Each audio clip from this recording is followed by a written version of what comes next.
Brought to you by the biggest real-time strategy game on a fully persistent MMO galaxy, Nova Saturno. Play against thousands of other players in an endless universe of galaxies where your strategic decisions have real consequences. You can help back Nova Saturno on Kickstarter or learn more at novasaturno.com. What's up, guys? I'm Ashley Jenkins, and Respawn lead designer Justin Hendry has spoken out in defense of Titanfall's 12-player limit. Earlier this week, Respawn co-founder Vince Zampella confirmed that the maximum number of human players in a Titanfall match would be 12, leading to some concerns over the game's scope.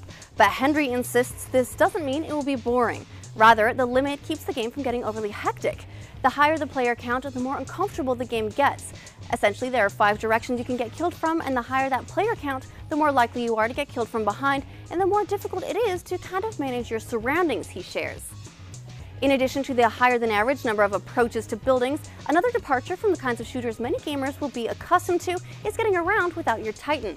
You aren't meant to run around on the ground, you actually move faster by wall running. So evaluating your surroundings gives you more to think about. We are pretty avid players in the studio. People speak their minds, and we listen and make changes.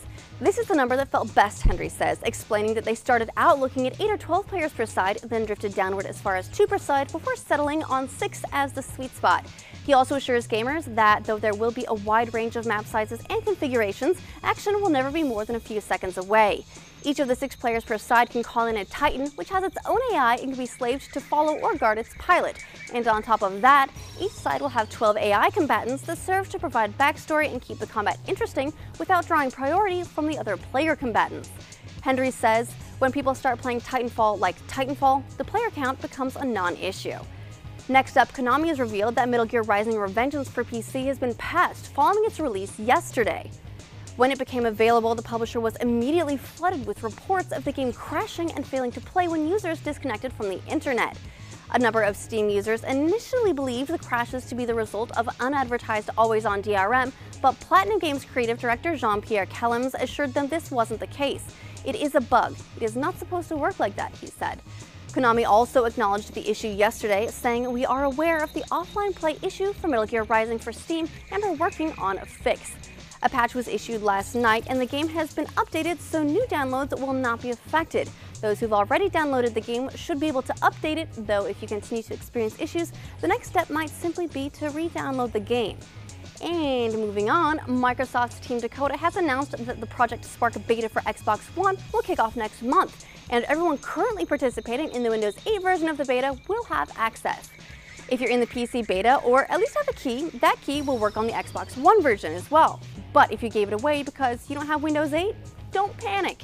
You'll be provided with a second key to use on Xbox One.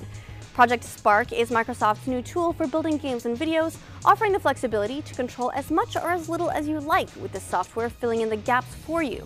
The software is expected sometime this year for PC and Xbox One, and has also been announced for Xbox 360, though whether that version will release at the same time as the others remains unclear. Finally, Nintendo has revealed that 2013 was a record year for 3DS in the United States, where software sales rose 45% from the previous year. No doubt, the sales were helped by Pokémon X and Y, which was the best-selling title for the year, with more than 9.2 million units sold worldwide, 4 million of which came in the first 2 days of the game's release in October.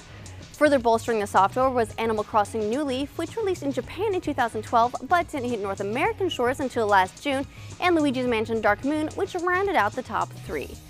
3DS hardware sales in the US passed 11.5 million, including those of the newly released 2DS, and reached 42 million globally. 3DS was also the best-selling video game console in the UK for the year, ahead of PlayStation 4, which was the #1 selling home console. Nintendo released their 3DS system in February of 2011 in Japan and began rolling out worldwide in March of the same year. The 3DS XL followed in 2012, and the 2DS, a 2D-only entry-level version, released in October 2013. In a bid to keep their momentum going, Nintendo has shared that they'll release Yoshi's New Island for 3DS on March 14th in North America, though they declined to comment on the European release date for the game. Yoshi's New Island is a successor to the SNES Yoshi's Island, and creative director on that original title, Takashi Tezuka, is also heading up the new title. The game was informally announced last April, then officially unveiled at E3, and resembles the original with watercolor elements as you take control of Yoshi on a mission to carry Baby Mario to safety. And that's the final news for the week. Are you one of 2013's 3DS adopters, or are handheld consoles not really your thing? Let us know in the comments below. And over the weekend, make sure to visit roosterteeth.com for new videos to save you from boredom.